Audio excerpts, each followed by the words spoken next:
Happy Wednesday. Thank you for being here today in person, or for everybody online. Welcome. We'll kick things off.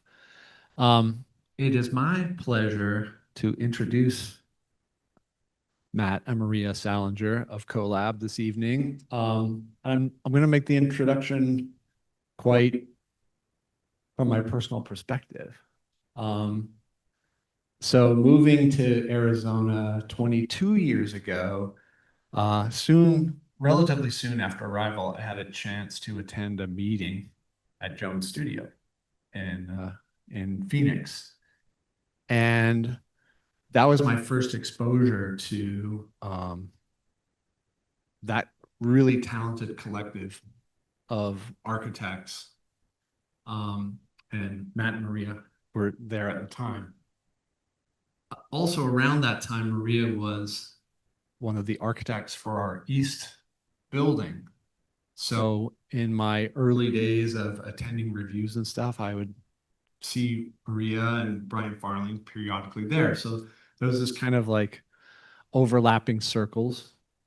And then I want to say 2011, you guys lectured here over at the mechanical engineering building. And I was really taken with that lecture and coLAB's process and the work that was exhibited at that time. I think really for its invention, and there's like an incredible optimism to it, and playfulness and inventiveness. And these are the attributes that just run through everything that they do. In Flash forward in 2018, Maria was in the ARC 401 studio that I was coordinator, and she made contributions that year, both in inspiration and in sort of technical approaches to bringing environmental concerns into architecture that certainly inspired me in that moment, and that we integrated and that we still practice in that studio today. And then in the time since, we've just got to know each other better and better, and the circles continue to overlap. And I'm just, it's an honor to know you guys. And I'm just really inspired by your fusion of art and architecture and theory. I think most importantly, I think you make work that is meaningful in the community, but it's also fun, and you have fun, and you do things that are impactful. And you really walk the talk of so many things that we aspire to do in this college. So with that, welcome.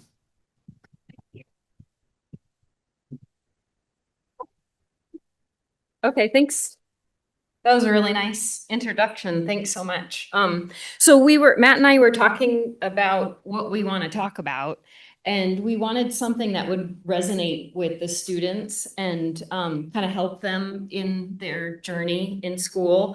And so we wanted to talk about essence and about how thinking and acting from your unique essence and then having an appreciation for others really starts to foster relationships that multiply potential and generate outcomes that are richer than an individual effort alone. So I think that's, thanks, Michael, for the introduction, because it was kind of an example of the way that we work, and we love the opportunity with these overlapping circles.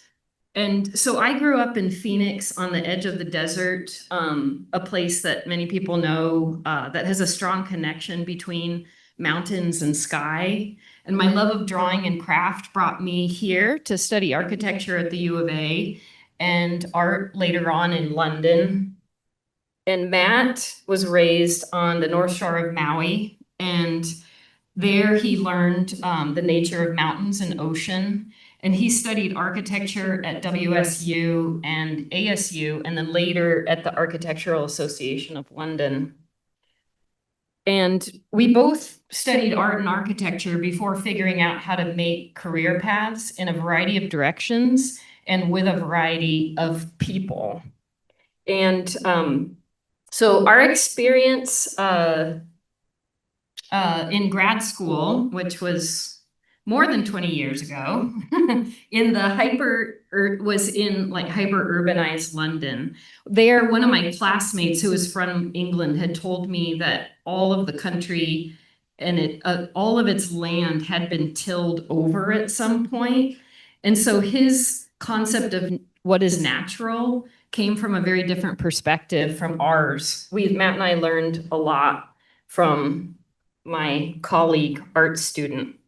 And so as we were finishing graduate school, we were excited to come back to Arizona and make art and architecture that lived between being in nature and in the city. And so we were excited. We kind of knew already that we wanted to start looking at what opportunities would be in Phoenix. And there was a call for temporary public art that came out like in the spring as we were graduating. We ended up getting shortlisted for that project and developed this proposal for temporary landmarks in the city that would sit in one neighborhood block and look out to the other neighborhood block. We called this desert islands, and it's really acknowledged Phoenix's urban condition, thinking of each neighborhood block as an island that's separated by the arterial street.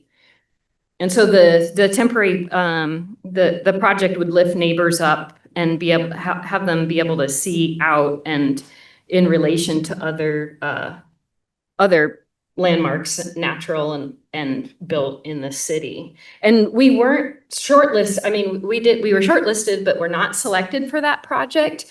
But on the panel, one of the selection panel was a guy named Greg Esser, and we became friends with him, and that he kept our proposal in the concept was in his mind. And so 14 years later, he developed the event called Feast on the Street with artist Matthew Moore and another artist from London, where they installed a 1/4 mile long dining table down First Street. And he said, hey, I want you guys to come do that project with the cherry pickers. And so we were able to realize that like almost 15 years later, because we had developed this relationship with Greg, who really has transformed the whole art scene in downtown Phoenix with his work on Roosevelt Row. And so while Matt and I were both working at Jones Studio after graduate school, and we moonlighted working on public art proposals and projects, we were rejected many, many times. This proposal was to open up the freeway for a fair on the new part when the HOV lane was newly built. And we named it Are You Going My Way? And so that title was referencing the carpool lane, but it was also talking about how we were kind of testing the city of Phoenix and the art department to see, you know, how outlandish of projects would they actually realize. And we knew we wouldn't get the project. We didn't get the project, but we had fun, you know, making this image. We didn't really care. Okay, and this is a little bit of a switch. Part of what my essence is about is actually born of frustration. There's a lot of things that I get frustrated about, and then I come up with concepts that kind of relate to my frustration. So this one is warping reality into polemic proposals. You're going to see a couple of these. But so during the pandemic, as we were mostly isolated in place, I began thinking of redesigning the city of Phoenix to fit the lockdown orders and new safety protocols of distance, and if it were possible, how that might affect the way that we live. So this is a floor plan of a single home, which I call a cell, and it's within a larger system, as you'll see. And this has a fence cell envelope all the way around its perimeter. It's got a food garden. It's got contactless delivery locker, and it's got separate bedrooms and separate bathrooms so that if somebody has COVID, the other person doesn't get it, blah, blah, blah. So that was an idea. And then zooming out a bit there, these are There are 6-foot wide sidewalks, so you can get that 6-foot distance away from people that surround each one of the cells. And then in the in-between spaces that you can see in those kind of diamond shapes would be things like playgrounds or a tree or ping pong tables. Everything would be 6 feet apart, all of that kind of stuff. And then zooming out again, these are the neighborhoods that we create repetition around the city for cost and schedule, just like, just doing the same thing over and over again to make it easy, which is kind of the way that Phoenix really developed. Separated from its commercial use. So the black dots that you see are commercial uses. And those are black pochade commercial centers that include retail and a clinic/morgue for convenience. And then we have municipalities. So there are over 20 in Metro Phoenix. These would be the hubs for government and industrial centers. So the dark areas that you see are those centers. As with today's Phoenix, the river is the only irregular form, and streets cut through neighborhoods in a grid of circular boulevards.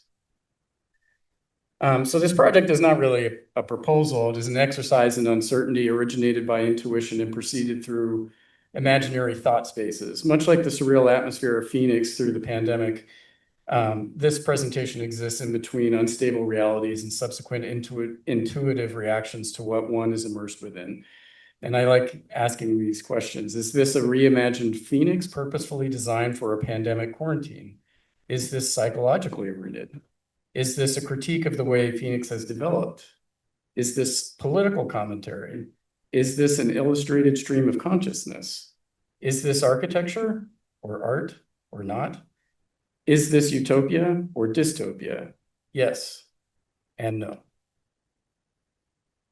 So the other thing that I get that I've been really frustrated with over the years is that I got empowered by somebody to create a civic neighborhood kind of group in 2014, which is called Citizens for a Vibrant Apache Corridor. And we have the heads of all the neighborhoods along the Apache Corridor in our group. So there's a certain kind of power that you have when, the city says, well, we're going to force this development on you. And you have all of the neighborhood heads saying, no, you're not going to do that. So we've been able to kill several really poor developments. But we still get this kind of stuff. This is actually Tucson. I took that picture about a year ago. And on the right are 2 examples along Apache Boulevard, which I hate. And I wish that we could get developers to react better. But I as an architect, I didn't want to push my agenda as an architect in any way on these guys, but I just asked them to make it be something that's really specific to the time and place that we're in. And particularly, there's a lot of great culture in Tempe, but nobody pays any attention to it. And they build things that it could be plopped anywhere in the world. So, I'm pro appropriate development, and for lately I've been just giving up on not giving architectural advice. I'm so sick and tired of seeing the same goddamn building that has been designed by people in Dallas, Texas, and they don't know anything about where we are, and they don't care. And so I have been, my co-chair and I have been trying to kill more and more developments as they come in so that we can get better development, hopefully eventually better architecture. But the interesting thing is like, what are the right questions to ask? You ask a developer a bunch of questions about how are you going to make this, set in Tempe? Like, what makes Tempe special? And they say, we don't know. So the only way to kind of deal with that is to get together in groups and figure out what it is that is important, what's going wrong, and how can we get it right? So, for instance, well, I asked the question, what is the right way to design in our climate? I mean, when you look at these projects, they're not really invested in that. They're not interested in what the climate is here in Tucson or Phoenix. How do we include Tempe's history and culture in large developments? How do we communicate history and culture to the housing industry? Can we put together a group of Tempeans that can help create a document for developers to utilize? And I will answer that question later. How can we make large developments more beautiful, even loved? And one thing that I know, because I've studied a lot of it, there's a lot of scientific studies that show that human beings like certain types of facades and don't like other types of facades. And so if we can all agree about the certain kind of science that is out there, then it's pretty easy to point them in the right direction. How can communities and municipalities learn to ask the right questions about the prospective developments in their area to help developers get their designs correct into the space? So what are they going to actually do for us? So I have developed a housing criteria. During the pandemic, I was in a lot of meetings with people all over the world. There were about 60 different meetings with people. And I asked them, you know, they said, well, I don't want to live in New York anymore. I don't want to live in San Francisco anymore. I don't want to live in Phoenix anymore.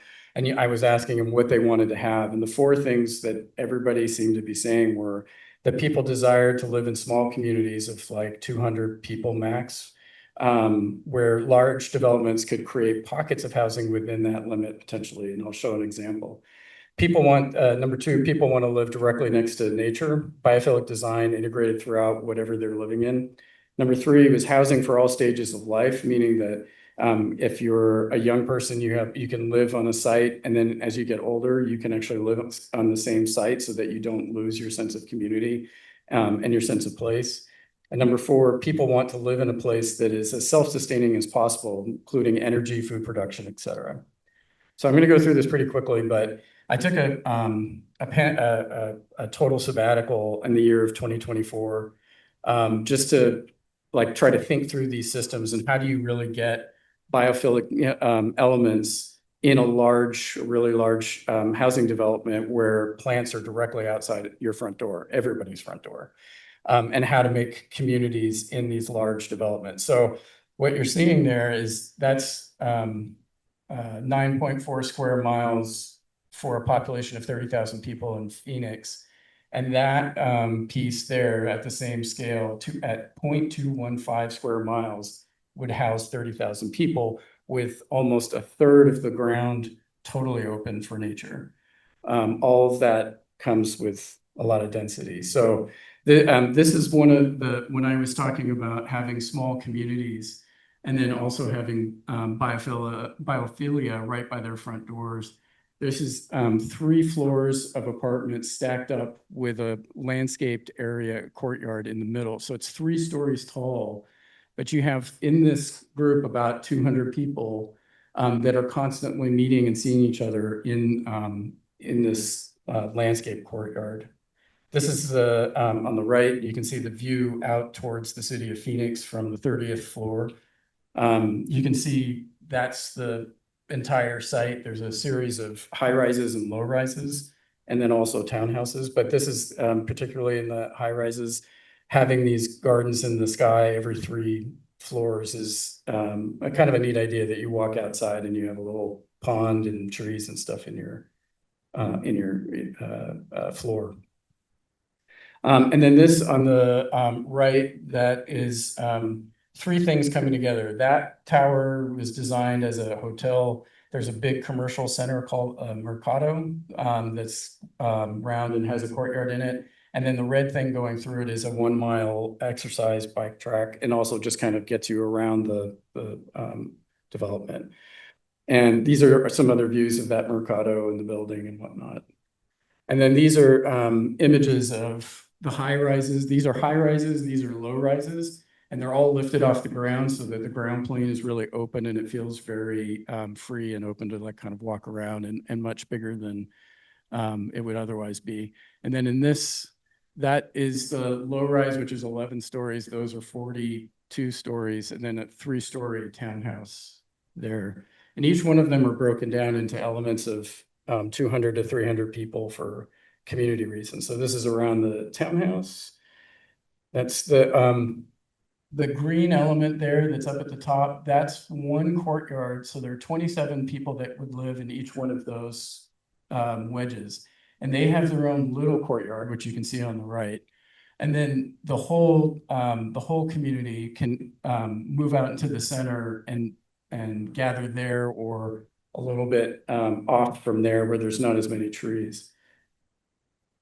And then there's a huge bioswale at the bottom, near the bottom of the development, where all the water kind of regathers. And there's an idea about, there's a canal, an SRP canal that is just north of the property, and it would share water back and forth as necessary. If it's overloaded here, it'll put it back in the canal and vice versa. The other thing is the questions that I was asking about how do you create culture or bring culture back into place? So this isn't, again, this development is in the city of Tempe. We used to have a great music culture up until about 2002, when they started tearing down all the dive bars and stuff that all the bands used to play at. The Gin Blossoms, I can't remember, the Replacements, there were a couple of other bands that came out of Tempe. There have been no bands that have come out of Tempe ever since they tore down those dive bars. So this development has 5 different music venues, all of different sizes, kind of scattered around. Okay, back to Maria.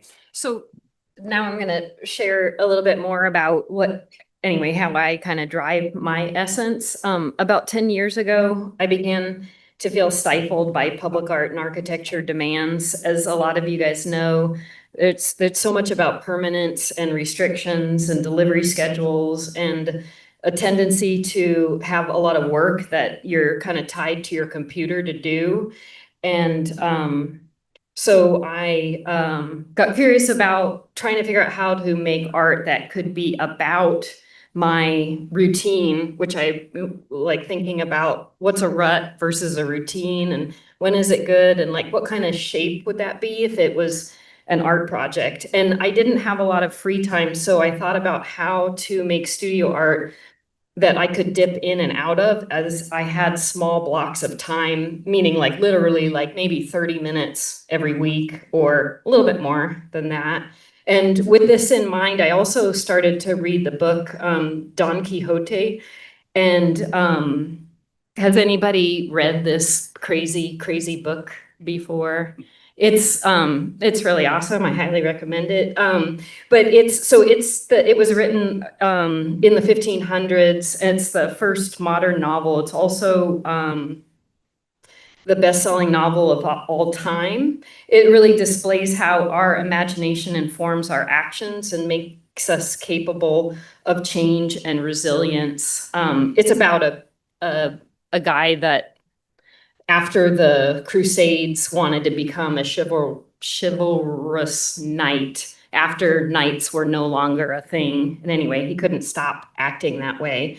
And so let's see. Okay, but while I was reading, I was thinking to myself that it would be a lot easier to read this book if it was all one line of text, something that I could kind of like walk along rather than have to follow it line by line in the book. And so I started making that to see what that would look like. And the more I made it, the more I started to realize the connection between like the story and what I was doing. And I've gotten through book 1 of 2 books. Right now it's about a mile long. When it's finished, I'll be able to kind of string it between coLAB Studio and Jones Studio, my day job. And so I'm thinking I'd like to document that as the sculpture and as some kind of urban event. So not really quite sure how that's going to end up looking. But another activity that I was doing was to take a deliberate break again from digital making and really getting out of the city and drawing mountains and sitting outside using the blind contour method. I don't know, I'm sure some of you guys have done that before, where you look at what you're drawing more than you look down at your paper. And it really connects you to the thing that you are drawing. And so at the same time, I was driving back and forth between Phoenix and Tucson teaching, and I had done that as a student as well, and thought about how that, that drive, a lot of people don't see the mountains that are there and like the beauty in the landscape. And so I thought it would be really interesting if I could draw all of the mountains all the way along that path. And so I ended up making this scroll that's about 30 feet long. And I didn't stay on the I-10 so that I could kind of go straight off and capture the best views of what I saw. And so when I was talking to Matt about this story or this activity, And so he thought it would be interesting if we could redesign the I-10 into something that becomes about an aesthetic experience rather than being the most efficient way to get there. And so making this new map is kind of another studio project that we have underway.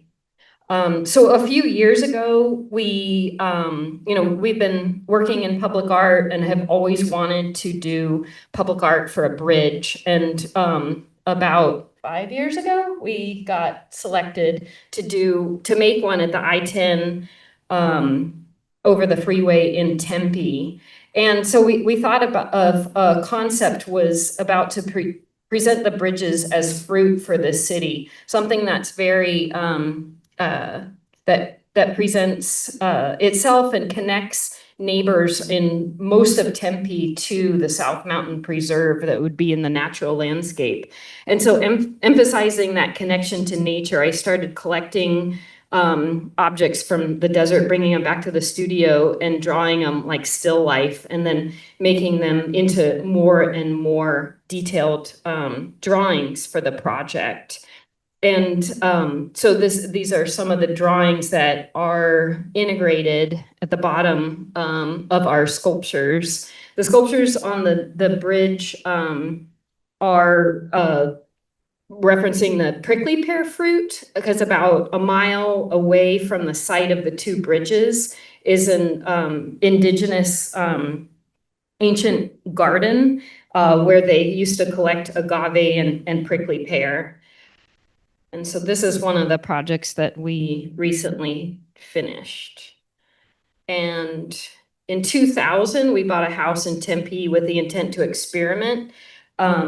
We used the existing house as an open pavilion and took out all the bedrooms and started building these sleeping pods in a garden outside to make us walk through the grass to and from the bedroom, so that you'd have to experience the weather and see the moon. Part of the idea was like, how can you expand upon a little 1950s house and not disrupt your connection with the garden, but actually strengthen it? And so we designed these kind of modern boxes lifted off the ground with boulders as steps to take you into the 30-foot long spaces. And then within those spaces, there were 10-foot portions. And so one was a conditioned sleeping space, one was a deck, and one was a garden open to the sky. And then, so we really loved the experience of living in the pods, but when we got to the point of having a baby, we thought we should be more responsible and actually get a permit for work that we do on our own property and expand the house to be more practical.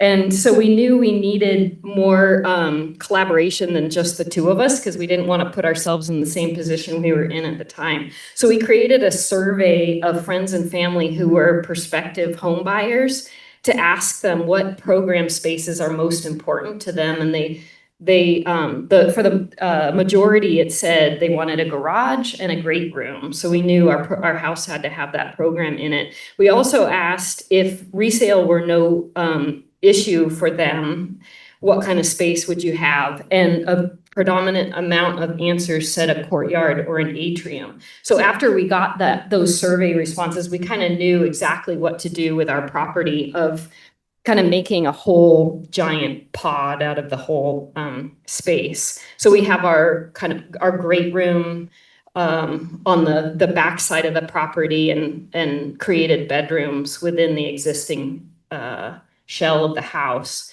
And, we paid a lot of attention to how to create passive daylighting and cooling and ventilation. And so within the great room side, we designed kind of north-facing clear stories and the south-facing patio with a shade that folds down, depending upon if we want to let sunlight in or block it out of the way. And this is that garden space between the old side of the house and the new side of the house. And it's really dynamic and kind of changes throughout the day and night with the different kinds of daylight and moonlight.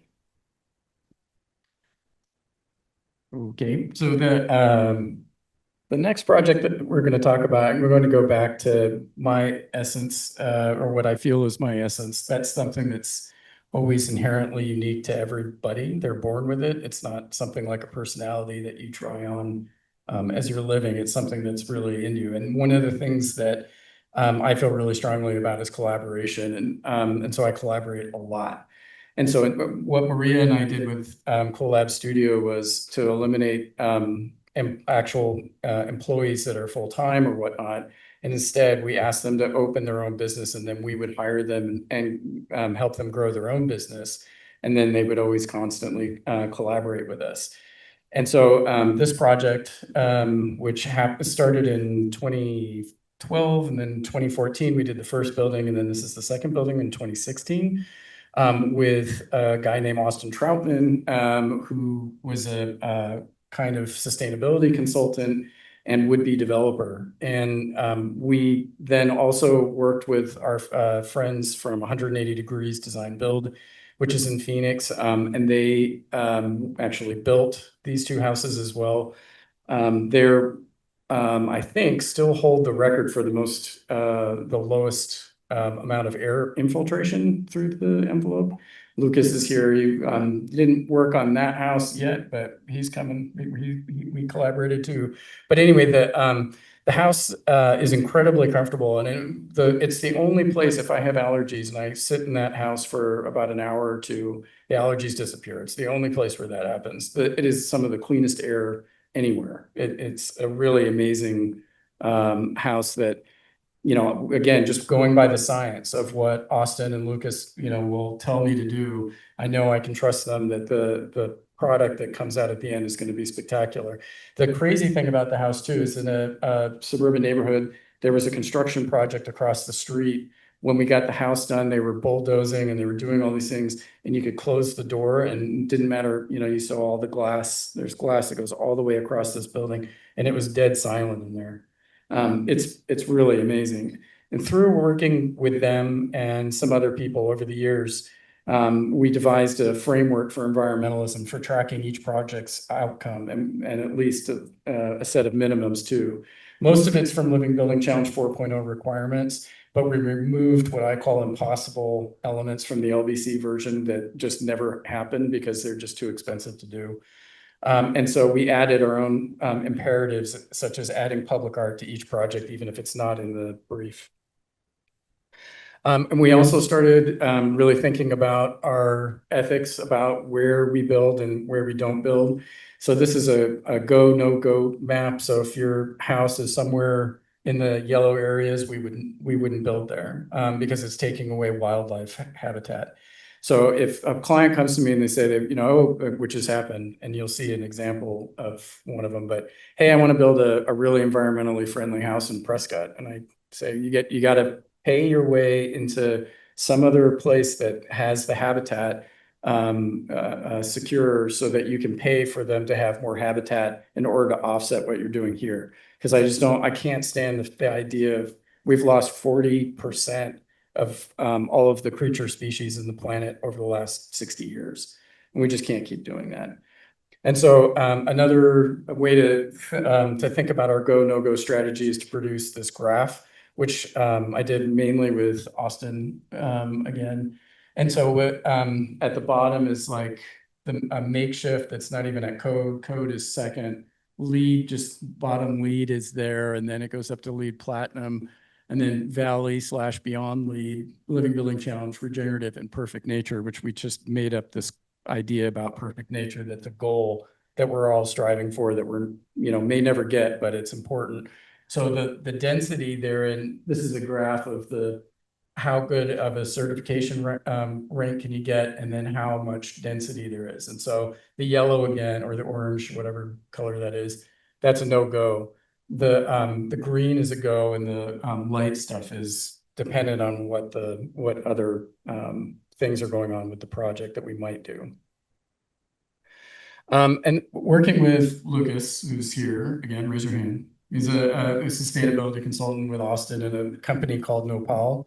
I still have a hard time not calling it Valley Homes because I worked with Valley Homes for 14 years before they became Nopal.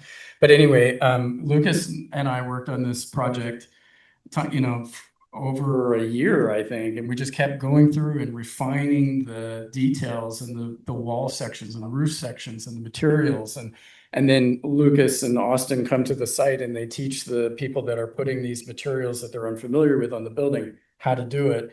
We had great, super smart people that knew how to apply all kinds of weather barriers and whatnot, and they loved this product. They loved it a lot more than the other stuff that they had been using. All of the products that are there were generated by Lucas and Austin, and it is an incredibly great building to be in.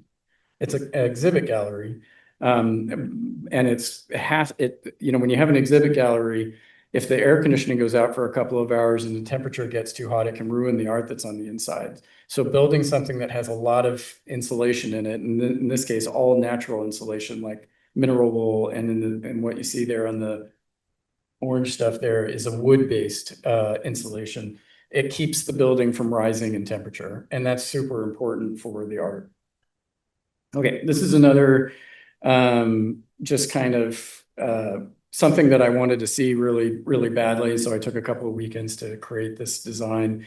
So this little piece of land right there that's empty really bothers me because it's so small, no developer will buy it and can't figure out anything to do with it. And it's got some really weird stuff just to the west that relates to the electronics for the light rail and the streetcar over there. And our house would be somewhere in that neighborhood, somewhere over here. So anyway, I wanted to see something really good get there. And so I wanted to design something that could potentially happen. You can see the site plan there. There are 3 units, 3 houses. And the idea was that there would be a 5-foot tall wall all around the perimeter of the property. And then you would fill those areas with dirt and they would have all this landscaping in. And using the graphics that Maria had just shown you, painting those onto the buildings where it starts blending with the native trees and whatnot. You can't really tell where the building ends and the landscape begins. There's a little biophilic nest you can see right there, which you can only get to from being inside the compound. But it looks over this little community area where people can wait in the shade, better shade than at the light rail stop. And it's like 20 feet away, so they can see the train coming and just run up onto it.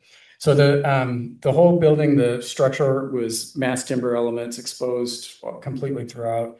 Beams and nail laminated timber, floors and ceilings are solid. Lateral panels of mass timber stabilize the structure. The lateral loads are not shown in these renderings, but they're kind of around the corner. These are the plans and elevations. Again, trying to build something that is going to be really highly insulated, very, very clean air, and totally non-toxic. So this is the last picture of this guy. All the eyebrows on the windows, depending on their size, they get deeper and deeper, so that it's, again, using science to say this is where the cutoff ought to be, and it works out. So another one, this was one of the guys that said, I want to do a house up in Prescott. And so he kind of dragged me out for about a year and a half looking at different sites, and all of the sites had problems, and he was worried about wildfire, and he really wanted something very sustainable and all that kind of stuff. But he just never pulled the trigger. So I did it myself because I had been thinking about it for a year and a half, like what would this house be? And I wanted to study it. So I started for myself thinking about precedent of, all these different types of houses and buildings and things that I just absolutely love. And one of the main ones that I just never leaves my mind is Alto's house, that you can see up in the middle there. It's a courtyard house that has this tall wall all the way around it, except for one opening where there's a view to the forest. And all kinds of cool things happen in that courtyard. So I was looking at trying to renew that, but do it in a really straightforward way, and kind of almost really dumb way, that the whole floor plan is just a square and it's like repeated squares. But it has this white box with a warm courtyard inside. And so there's a real difference between whether you're on the inside and the outside. Huge water tanks would collect all the water. We wouldn't take any water from the ground. And there was enough solar energy on it that it would be net zero. I've been studying biophilic design for 12 years, and I always do these charts and like figure out how I'm going to include biophilia in the projects. But this was me trying to think through, how do you keep plants alive when they're inside? And how much light do they need, and what can they do, and that kind of thing. And then this is the courtyard, where it's just biophilia heaven. All these plants, maybe a little fireplace, as you can see on the far left, and just wood, making everything warm in the courtyard, even when it seems cold. This is the living room area. You can see the kitchen to the left, a door to the bedroom to the right. This is one of the bedrooms. On the left is the kitchen, on the right is the master bath. And then I created a kind of dashboard for every project that we do, that we can monitor where we were at some point, whether it's 10 years ago or 1 year ago. But it all has the same kind of relationship to the, where was it? Yeah, this guy. It all relates to this framework. So that's the way that we make sure that we're staying on track with ourselves, and that we continually push to be ever more environmentally friendly. So more collaborative projects. In 2014, I asked 180 Degrees to go after this project at the Desert Botanical Garden, and we won it. There was an invited competition, and actually coLAB Studio was in it, but because had done a public art project with somebody that was the person that was picking the architects to come in. And so that's how we got in on this project, and we've been working there ever since. So 11 years on, we finished phase 1 in 2017, and then finished phase 2 just this year. So that was the first phase, and I'll show you more pictures of that in a second. Arcadia Montessori School was a really cool commission that we got, that again worked with Lucas really closely on all of the details, all of the materials for this project. It was a neat little school building, huge porch that controls the sun but allows students to work outside, which is really important in Montessori system. This is the interior, and my goal for this was, can we make a building that is incredibly environmentally sound, and then expose all of the structure on the inside? Because again, Montessori is really learn by doing and learn by seeing and whatnot. And so this would explain the way that the structure of the building works, and where the air conditioning and heat comes from, and the lighting, all of that stuff. And it was a really fascinating wall section in that, because it's hard to explain, but there was structure on the outside a little bit too. But it made for a really cool system. I still want that building to happen. So this is the Desert Botanical Garden phase 2. Again, these are all things that we teamed up with Nopal, being Austin and Lucas, and 180 Degrees are the general contractors and also architects. So they're like assisting us, because there's just the two of us. We need more help than that. So they do all kinds of things for us. And in return, they get to do really cool, fun projects. So the site planning required us to produce 10 buildings in just 85,000 square feet, of area between 2 existing buildings. There's the pink building there, that's Polium, and then on the other side, another pink building, that's the facilities. Everything had to kind of fit in between all of that. And we used an integrative design process. Who here knows what that is? Does anybody know what an integrative design process? One, nobody there. 2, 3, 4. Yeah, it's really something to look into, because when we went through the integrative design process in 2014, there were 45 people in the room. They all had to agree together. It's a system of gaining alignment with everybody, and then actually working through through workshops. You plan the whole space out, and then you plan the buildings, and everybody turned out to be happy about everything that we had done through the whole thing, and nothing has changed. 11 years later, we're still following the exact same plan that that we did because they kept saying there's nothing better that we can do. And we would try it. We would like try to reprogram, but it always came back to the regular program. And then one of the interesting things about it was that there was this, if I go back to this, you can see there's a big long wall that kind of divides the public side to the non-public side, the back of house. And we designed that with reusing concrete slabs. There were a bunch of buildings that had slabs. We were cutting them into 2 foot by 2 foot pieces, and we were going to stack them up 9 feet tall and 300 feet long. When it came time to cut up all of the slabs, the garden said, yeah, we don't have enough cash right now to do that, and we can't store it. So all of that went into the landfill, like just 1 million pounds of concrete. It was really sad because we could have used that material, but they just couldn't find a place to put it. So we were struggling with a really low budget for the wall. I think it was $100,000. And the problem with the cost initially, anyway, with the concrete as well, was that it needed a huge foundation, and that was really expensive. It was taking up most of the budget.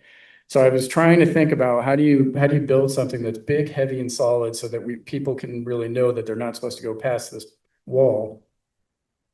How do you do that without having a foundation? And there was a rock that somebody put in another site that was a landscape architect in Tempe who I talked to about this giant boulder that was just sticking out of the ground. And it's like, you just got to bury it a third in the ground. And so we were like, okay, well, let's get some boulders because the boulders were less expensive and there was no foundation needed. So the whole wall is all boulders. There are some gabions with the same type of boulders in it where there needed to be like speakers or lights or things like that. But most of it are these giant 16-ton boulders. This is the interior of the largest conditioned building that we did so far, that we've done so far. This is a giant barn, essentially, and it has a big mezzanine that you can see on the left for storage and whatnot. And this is some other pictures of it. Because it was the Desert Botanical Garden, we tried to use as much plant-based materials as possible because it just made sense. And we constantly wanted to remind people that they're there for the plants. When we did the integrative design process, the number one priority was plant health. It wasn't people health. It wasn't people having fun or whatever. It was plant health. So we constantly have returned back to that. A lot of the wood, the pattern of the wood that we have in there is all reclaimed lumber. And we're doing that more and more with 180. 180 are kind of known as klepto architects because they like take a building apart and they just save everything and then they reuse it, which is awesome. This is another view of the horticulture center where all the tools and lockers and everything are. I knew it was going to be a big box. I wanted some way to make sure that the light was balanced from the clerestory on the north side in some way, but I didn't want to do it in the same way. And so what I ended up designing was a very skinny slot window that's 8 inches wide that has really deep fins on both sides of it, on the south side, on the outside of the building. So the light only comes through there just in solar noon every day. You see it like this all the time with the little light squirting out at the top kind of thing. And doing that was just $1,000 out of the budget. So that was the public art that we had. This is the other end and side of the building that should have a bunch of garden stuff in the foreground very soon, but it's a very straightforward barn. And then that's the same building again on the left, and then a greenhouse that we did in 2017 on the right that had solar tracking louvers that were automated. And in fact, the whole greenhouse was automated with fans and heaters and shades and all kinds of stuff. The roof opens, yada yada. You can see there; those are the really skinny little windows and the wood, the reclaimed wood fins that make it really a narrow kind of time for the light to come through the window. So this is in the summer when the sun angle is really high. The windows look very, very, very small, but in the winter they'll be 12 feet long and in the middle of the building. And so it's kind of a solar clock.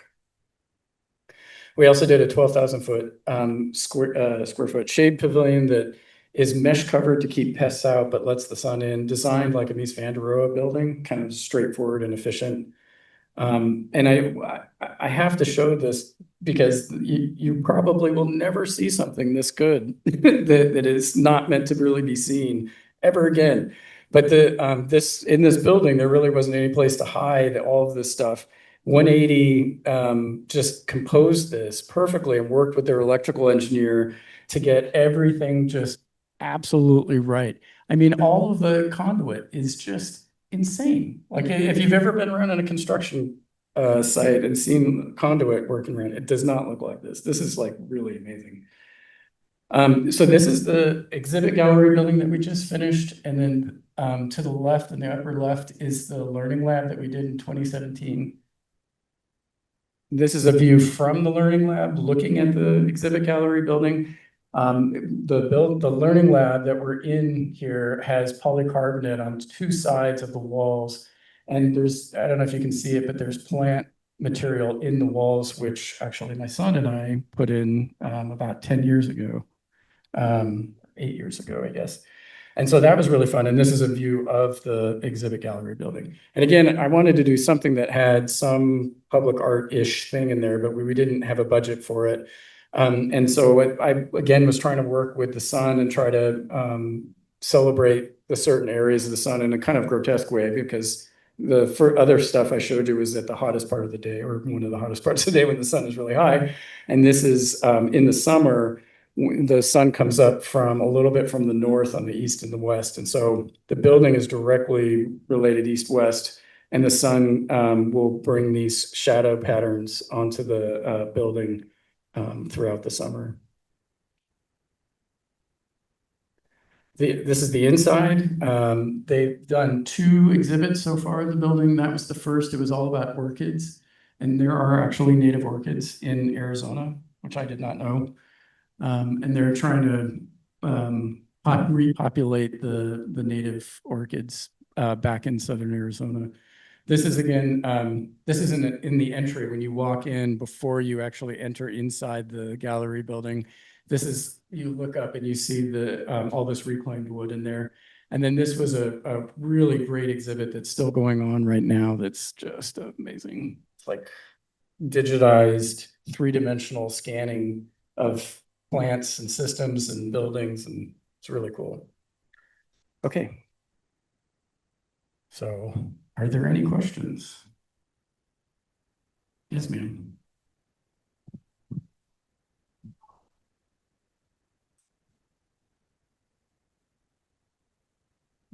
In the exhibit? Yeah, that's a very good question. Yeah, how do the plants stay alive, the cactus inside the building?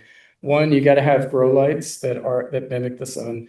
The trickiest part was having the humidity added in there, because orchids need a lot of humidity, and the building does not want a lot of humidity. And so it was a very careful exchange. We went through, talking to Lucas, talking to our mechanical engineer and all this stuff to make sure that it was okay. So they had foggers in there that were humidifying the plants right where they needed it, instead of doing it through the entire air conditioning system. And what else was necessary there? They did have to move things around and change things out, because some of the orchids could survive in what I described. Some of them couldn't. So when they would see them getting kind of peaked, they would take them out and put them somewhere else where they could get healthy again and then go back in. And they were also changing out orchids that they would grow for the exhibit as well. But yeah, it's a good question. Do you know how long it was? It was up for 3 months. For 3 months. Mm-hmm. Yes. That's a criteria. Yeah. How did you measure?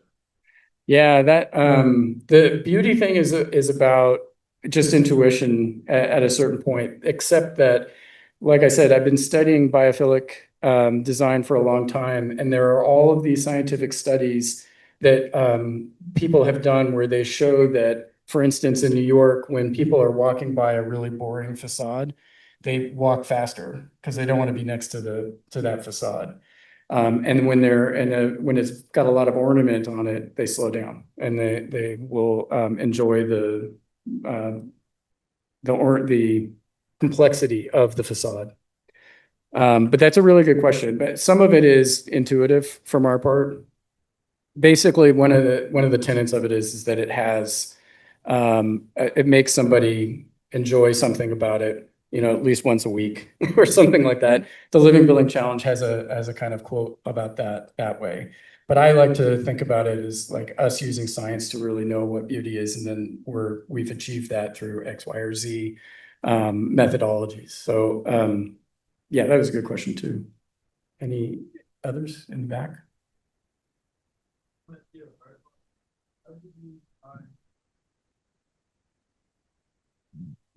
Still learning. Actually, it doesn't come instantly, but I think one of the best ways to learn is to notice when you feel yourself having a connection with somebody else. And really that connection is you guys sharing your essence with each other. And that is a good way to start to learn, like, oh, okay, well, I like, you know, what this person is doing for this reason, and this person is doing for this reason. And you start collecting those friends around you that way. But it is good to try to figure out exactly what it is for yourself as well. And I do that for myself through journaling and conversations with Maria, who knows me all too much.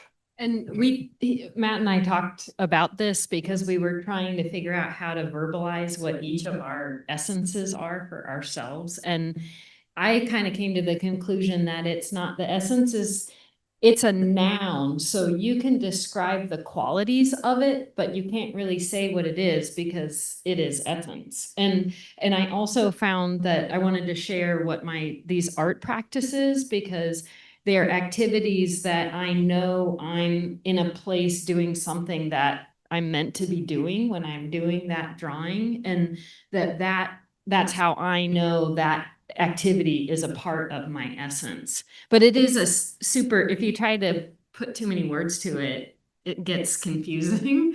But it's still totally worth, understanding for yourself. And then, like Matt said, recognizing like all of your peers here in school and the faculty. And like when you really start to jive with a group, it's really super exciting, and you make projects as a group, but then it's also important to like retract and kind of recharge yourself and your individual essence. And that's what we tried to show with all of these examples.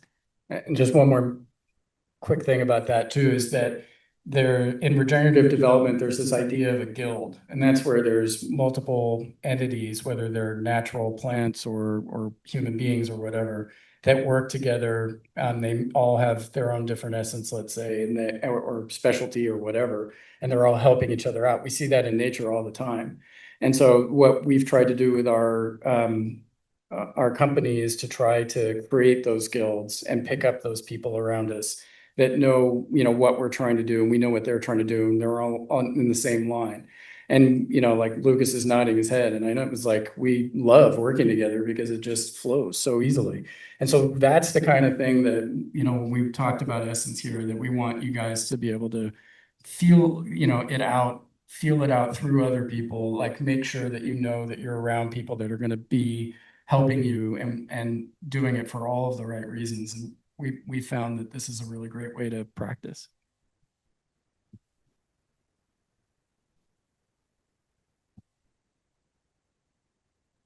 What, from a creative point of view, what is something in the last 10 years, could be a technology or an experience that's kind of changed the way you think? And what would you like to be doing in 10 years creatively?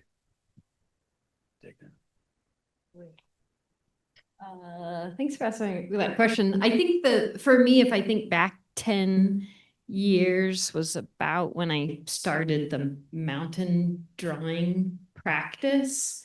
And that, like I said, I think that's really satisfied me for lots of different ways. I like looking at the mountains that are very permanent, but then they have a temporality to them. They're always changing. It helps me feel connected, and that thinking about things on different scales and getting out of your like everyday life.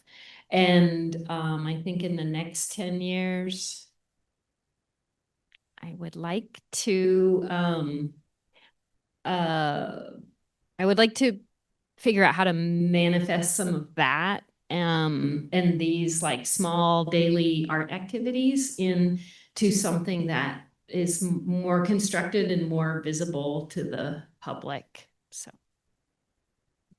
I would say in the last 10 years, the sabbatical project that I did was very intense, and it was, I came up with all kinds of ideas for urban renewal and all these different things. And I had a guild that I was working with that were helping me make smart decisions about the design and everything.